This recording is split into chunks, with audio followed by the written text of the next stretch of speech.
اس سلسلہ اجتماعات کے اعتبار سے الوداعی تحفہ ہوگا۔ اب میں آغاز کر رہا ہوں۔ پہلی بات، اس سبب میں 3 باتیں مجھے کہنی ہیں۔ سب سے پہلی بات یہ کہ زندگی کی سب سے بڑی حقیقت موت ہے۔ ہم بھلائے رکھتے ہیں، اپنے ذہن سے اسے دور رکھتے ہیں، لیکن واقعہ یہ ہے کہ زندگی کی سب سے بڑی حقیقت موت ہے۔ خدا کے منکر پیدا ہوئے ہیں، لیکن موت کا انکار کرنے والا تو کوئی پیدا نہیں ہوا۔ اس لیے میں نے آیت آپ کو سنائی، کل نفس ذائقۃ الموت، ہر سی نفس کو موت کا مزہ چکھنا ہے، ہر جاندار کو موت کا مزہ چکھنا ہے۔ ثم الینا ترجعون، پھر ہماری طرف لوٹا دیے جاؤ۔ تو زندگی کی سب سے اہم حقیقت موت، اور موت کے بعد رجوع اللہ، آخرت، یہ سب سے بڑی حقیقت ہے۔ ایک حقیقت سب مانتے ہیں، سب جانتے ہیں، دوسری حقیقت کے اوپر پردہ پڑا ہوا ہے۔ میں نے اس اعتبار سے نوٹ کیا، یہ الفاظ قرآن میں 3 مرتبہ ہے، کل نفس ذائقۃ الموت، ہر جاندار کو موت کا مزہ چکھنا ہے۔ انبیاء اس سے مستثنا نہیں رہے، رسول اس سے مستثنا نہیں رہے، اولیاء اللہ مستثنا نہیں رہے۔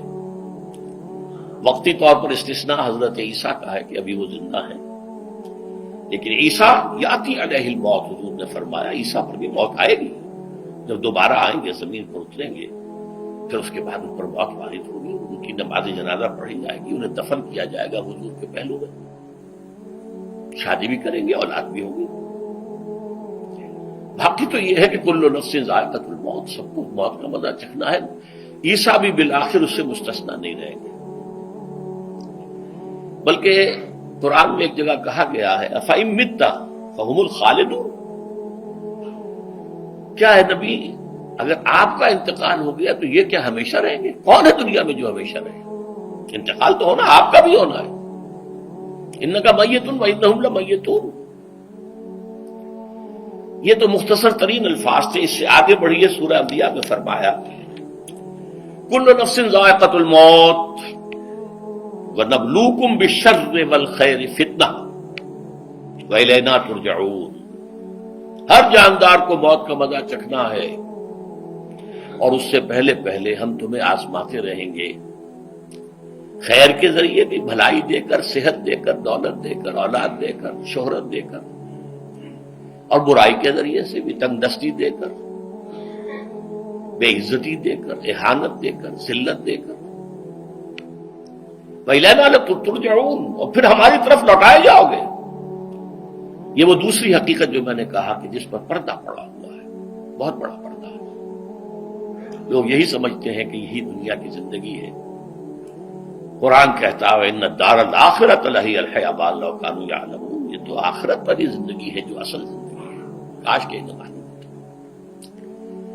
اس سے بھی زیادہ تفصیل سے یہ آل عمران میں آئی ہے، کل نفس ذائقۃ الموت وَإِنَّمَا تُوَفَّوْنَ أُجُورَكُمْ يَوْمَ الْقِيَامَةِ، ہر جاندار کو موت کا مزہ چکھنا ہے، اور پھر تمہیں پورا پورا تمہارا اجر اور بدلہ دے دیا جائے گا قیامت کے دن۔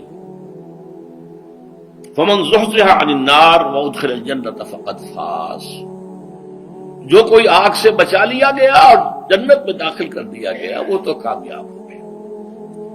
اللہم ربنا اجعلنا منہم، اللہم ربنا اجعلنا منہم، اللہم ربنا اجعلنا منہم۔ وَمَا الْحَيَاةُ الدُّنْيَا إِلَّا مَتَاعُ الْغُرُورِ، اور دنیا کی زندگی تو سوائے دھوکے کے سامان کے اور کچھ نہیں ہے۔ دھوکہ کس معنی میں؟ یہ تمہیں اصل زندگی سے غافل کر دیتی ہے۔ تم کہیں سفر پر جا رہے تھے، تمہارا کہیں گھر تھا، تمہیں واپس آنا تھا، تم راستے ہی میں کسی دلچسپی میں ایسے مگن ہوئے کہ گھر بار سب بھول گئے۔ یہ تو تمہارا عارضی سا سفر تھا، تم نے اسی کو اپنی منزل بنا لیا، اپنا ٹھکانہ بنا لیا، تو دھوکہ دیا اس نے تمہیں۔ ویسے دنیا کی زندگی دھوکہ نہیں ہے، بڑی حقیقت ہے، اس لیے کہ حضور نے فرمایا انما الدنیا مزرعۃ الآخرہ، یہ دنیا آخرت کی کھیتی ہے، یہاں بو گے تو وہاں کاٹو گے، یہاں کچھ کمائی کرو گے تو وہاں اس کا بدلہ ملے گا۔ اس اعتبار سے دنیا بہت بڑی حقیقت ہے، ایک ایک لمحہ بہت بڑی قیمتی شے ہے، لیکن اگر یہ دنیا تمہیں آخرت سے غافل کر دے تو اس سے بڑا دھوکے باز ہو گئی۔ یہ اصل دجال ہے۔ میں نے تقریباً 60 برس کی عمر کو جب میں پہنچا تھا تو موت کا انتظار شروع کر دیا تھا۔ میرے قریبی احباب کو معلوم ہے، میں کہتا رہا، یہ بھی کہتا رہا کہ بھائی میں اپنے حصے کا کام کر چکا ہوں، جتنی صلاحیت اللہ نے دی تھی، جتنی بھی میرے اندر استعداد تھی، میں اس کو بھرپور طریقے پر استعمال کر چکا ہوں۔ دم واپسی برسرے راہ ہے عزیز و اب اللہ ہی اللہ ہے، یہ میرا معاملہ رہا ہے 60 برس کی عمر سے۔ اس کے بعد اللہ نے مزید 14 برس دیے ہیں، یہ نافلۃ لک کے درجے میں کہتا ہوں، اس کا اللہ کا عطیہ خصوصی ہے، نفل ہے، ہمیشہ کہتا رہا ہوں۔ مسنون زندگی تو 61 برس ہے ہمارے حساب سے۔ علامہ اقبال کے بارے میں سنا ہے کہ رویا کرتے تھے کہیں میری عمر حضور کی عمر سے زیادہ نہ ہو جائے، وہ 6 مہینے کم ہی رہی ہے حضور کی عمر سے۔ جو حضور کی عمر تھی وہی حضرت ابو بکر کی، وہی حضرت عمر کی، وہی حضرت علی کی، ہاں حضرت عثمان 82 برس کے عمر ہے ماشاءاللہ۔ پھر یہاں کے مجددین میں سے وہی عمر حضرت شیخ احمد سرہندی کی، وہی شاہ ولی اللہ دہلوی کی، ہاں شیخ عبدالحق محدث دہلوی رحمۃ اللہ علیہ 82 برس کی عمر۔ لیکن یہ میں کہا کرتا تھا مسنون عمر تو 61 برس ہے، جسے ہم 63 کہتے ہیں وہ اصل میں ہمارے حساب سے 61 بنتا ہے۔ وہ 63 قمری ہے، جو 9 دن کم ہے، قمری سال جو ہے وہ شمسی سال سے۔ بہرحال میں اس وقت سے منتظر تھا، لیکن جو بھی وقت اللہ نے دیا ہے اللہ کا شکر ہے، وہ مفید کاموں میں لگا ہے۔ ان میں خاص طور پر میں سمجھتا ہوں کہ اللہ کا مجھ پر سب سے بڑا احسان، اور مجھے پر نہیں، بہت بڑے پیمانے پر لوگوں پر جو احسان ہوا ہے، وہ میرا 1998 کا دورہ ترجمہ قرآن جو کراچی میں ہوا تھا۔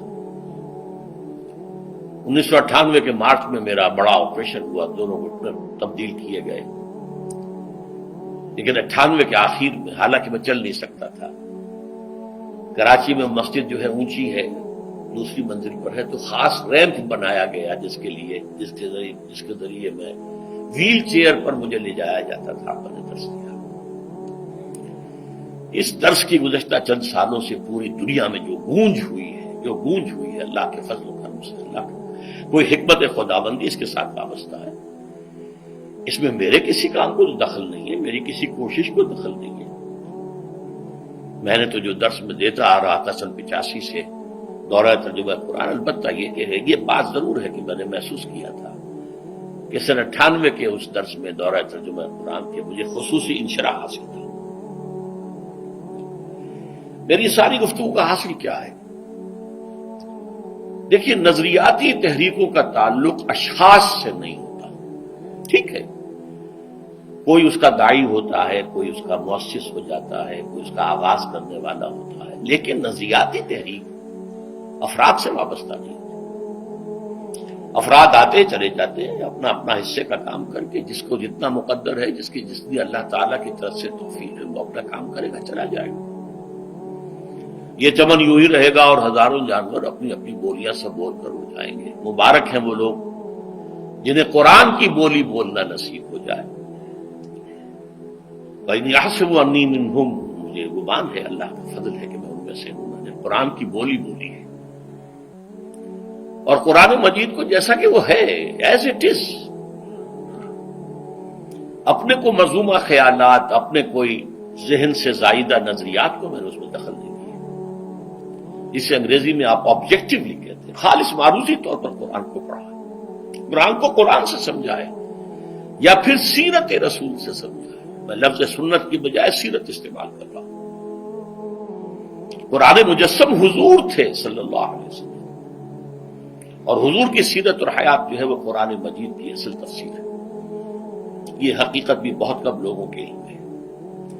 وہ احادیث کا نام تو لیتے ہیں، احادیث بھی ہے، سیرت بھی تو احادیث ہی سے ہمیں ملتی ہے، لیکن میں خاص طور پر سنت یا حدیث کی بجائے سیرت کا استعمال کرتا ہوں۔ قرآن کی 2 سورسز ہیں، قرآن خود اور سیرت رسول صلی اللہ علیہ وسلم۔ بہرحال انشاءاللہ العزیز یہ کام بڑھے گا، چلے گا، یہ میں ابھی بعد میں عرض کروں گا۔ دوسری بات جو میں نے آیت پڑھی آپ کو، وَمَن نُعَمِّرْهُ نُنَكِّسُ فِي الْخَلْقِ أَفَلَا يَعْقِلُونَ، بہت بڑی حقیقت زندگی کی یہ بھی ہے، جس کی ہم عمر زیادہ کر دیتے ہیں اس کی خلقی صلاحیتوں میں کمی کر دیتے ہیں۔ موٹی بات ہے، بڑھاپا آئے گا، ہمیشہ کی مانی ہوئی بات ہے۔ اگرچہ جوانی میں آدمی بڑھاپے کا تصور نہیں کرتا، لیکن بڑھاپا آنا ہے، یہ بھی ایک حقیقت ہے موت کی طرح۔ غالب نے کہا تھا مزمحل ہو گئے قوائے غالب، اب عناصر میں اعتدال کہاں۔ ایک صاحب نے مجھے شعر سنایا تھا، ابراہیم صاحب سے، ٹونک کے رہنے والے،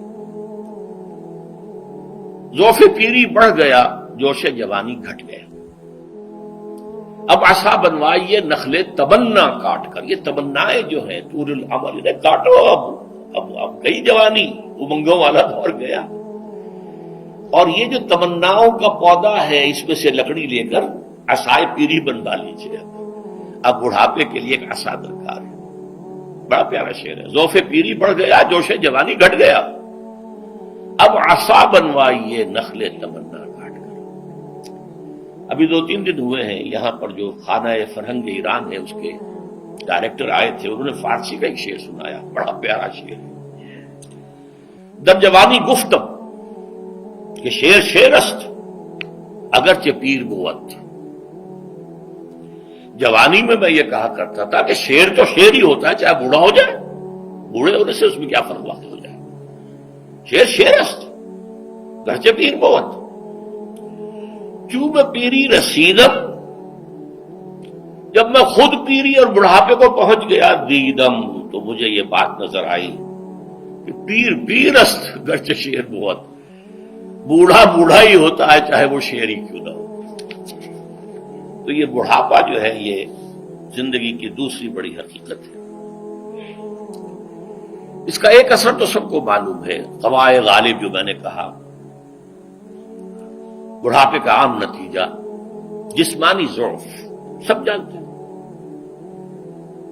لیکن مجھ پر اور کچھ اور لوگوں پر بھی خاص طور پر اس کا جو ایک اثر ہوتا ہے، یہ مجھ پر ہوا ہے، وہ ہے یادداشت کی کمزوری، اور یہ میں کئی سال سے محسوس کر رہا ہوں۔ میری پرانی یادداشت بڑی مضبوط ہے، قوی ہے، اس میں کہیں کوئی کمی نہیں ہے، لیکن ریسنٹ پاس کی چیزیں جو ہے، پچھلے 5-6 سال کے واقعات مجھے یاد نہیں رہتے، اشخاص سے ملا ہوں اور دیکھ کے پہچان لیتا ہوں، کئی بار ملاقات ہوئی ہے، نام یاد نہیں آتا، تاریخیں اور اشخاص کے نام کے اعتبار سے تو خاص طور پر کئی سال سے میری جو میموری ہے وہ امپیئرڈ ہے، اور میں محسوس کرتا رہا ہوں کچھ عرصے سے کہ عین تقریر کے دوران محسوس ہوتا بلیک آؤٹ ہو گیا، اور مجھے سلسلہ کلام جوڑنے کے لیے سوچنا پڑا۔ بعض اوقات 1000 کروڑ مرتبہ بولے ہوئے الفاظ غائب، اب چاہے کتنا ہی زور لگا لوں وہ لفظ یاد نہیں آئے گا، ہاں تھوڑی دیر کے بعد خود بخود یاد آ جائے گا۔ میرے اس آپریشن سے اب کچھ عرصے پہلے تک جو میری تقریریں یہاں ہوئی، ان میں بہت سے لوگوں نے نوٹ کیا، میری تقاریر میں اب وہ روانی نہیں رہی تھی، وہ جو کراس ریفرنسز آیا کرتے تھے، جس کی بنا پر ایک مولانا عبد الکریم پاریخ صاحب تھے ناگپور کے، انڈیا کے، مولانا علی میاں کے وہ خلفاء میں سے، انہوں نے تفسیر بھی لکھی ہے قرآن میں، وہ ایک مرتبہ لاہور آئے تھے، تو مجھ سے بھی ملاقات ہوئی، میرا درس بھی سنا، پھر یہاں وہ ایک دینی ادارے میں گئے، وہاں میرے خلاف باتیں ہو رہی تھی، تو انہوں نے کہا بھائی اس شخص کی کیا بات کرتے ہو، اس کے سامنے تو معلوم ہوتا ہے کہ قرآن کھلا ہوا ہے، جہاں سے چاہے لے لے،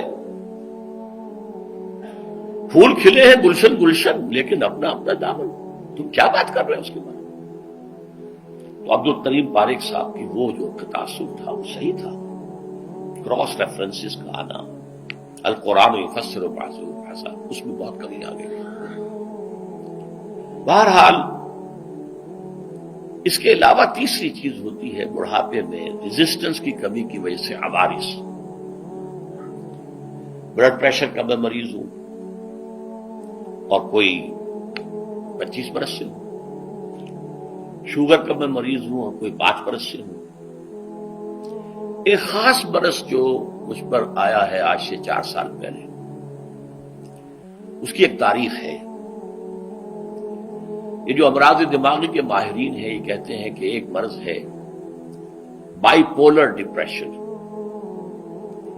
انسان میں کبھی تو انشراح ہوتا ہے، ایکٹیویٹی ہوتی ہے، سوچتا ہے اور ایکٹیو کرنے کے لیے، گفتگو کے لیے، بھاگ دوڑ کے لیے طبیعت میں آبادی ہوتی ہے. کبھی وہ بجھ سا جاتا ہے، کبھی وہ حرکت کرنے کو جی نہیں چاہتا، پڑا رہے کسی کونے میں، سو جائے. تو یہ بائی پولر معاملہ کہلاتا ہے، یہ ویو چلتی ہے. اچھا، یہ ہے ہر انسان میں، جسے ہم عام طور پر کہتے ہیں موڈ آف ہے بھائی میرا، مجھ سے باتیں کرو. تو یہ موڈ کا آف ہو جانا، آن ہو جانا، یہ عام آدمی میں بھی ہوتا ہے. لیکن جو اللہ کے کسی فضل و کرم سے زیادہ ذہین ہو، زیادہ حساس ہو، ان میں پھر یہ جو ویو ہے یہ زیادہ اونچائی زیادہ نیچائی، زیادہ اونچائی زیادہ نیچائی، اور اس کو پھر ہم کہتے ہیں مرض، بائی پولر. یہ ہمارا خاندانی مرض ہے. والد صاحب کا تھا، وہ تھا، بڑے بھائی اظہار احمد صاحب کو ہوا، میری بڑی ہمشیرہ کو ہوا. عام طور پر اس کی عمر ہوتی ہے اور ہوا ہوتی تھی، 3 تجربے مجھے ہیں. والد صاحب کو 13 برس میں نے اٹینڈ کیا ہے اس بیماری میں، سن 52 سے 65 تک جب کہ ان کا انتقال ہوا. یہ عام طور پر شروع ہوتا ہے 50 برس کے لگ بھگ. میری عمر جب 50 برس کے لگ بھگ ہوئی تو مجھے کئی مرتبہ محسوس ہوا کہ میری تقریر کے دوران سوئچ آف ہوتا. ایک مرتبہ سن 70 میں میری یادداشت کئی گھنٹوں کے لیے بالکل ضائع ہو گئی. اس کا میں نے تذکرہ کیا ہوا، میری کتاب ہے حساب کم و بیش. جو کیفیت مجھ پر گزری تھی، جس کرب کے عالم میں وہ چند گھنٹے مجھ پر گزرے تھے، میں انہیں الفاظ میں بیان نہیں کر سکتا. آدمی خراب ہے، نہ ابتدا کی خبر ہے، نہ انتہا معلوم، کچھ بھی نہیں. میں جب 50 برس کا ہوا اور یہ ایک مرتبہ مجھے جھٹکے لگے مسجد سمن آباد کے اندر، تو میں نے ڈاکٹر رشید چودھری صاحب سے، وہ میرے والد صاحب کے بھی والد رہے تھے، میں نے ان سے کہا کہ یہ ڈینجر زون میں داخل ہو گیا ہوں. ان کا نہیں، آپ کو یہ نہیں ہوگا، اس لیے کہ آپ اللہ کے کتاب کی خدمت کر رہے ہیں.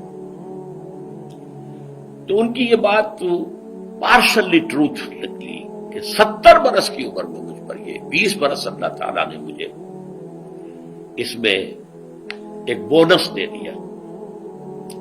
70 برس میں ظہور ہوا. اس کا ایکسائٹنگ کاز بنا ہے افغانستان میں جو حادثہ ہوا طالبان کے ساتھ. اتنا صدمہ مجھے تھا، ایک دم بیٹھ گیا.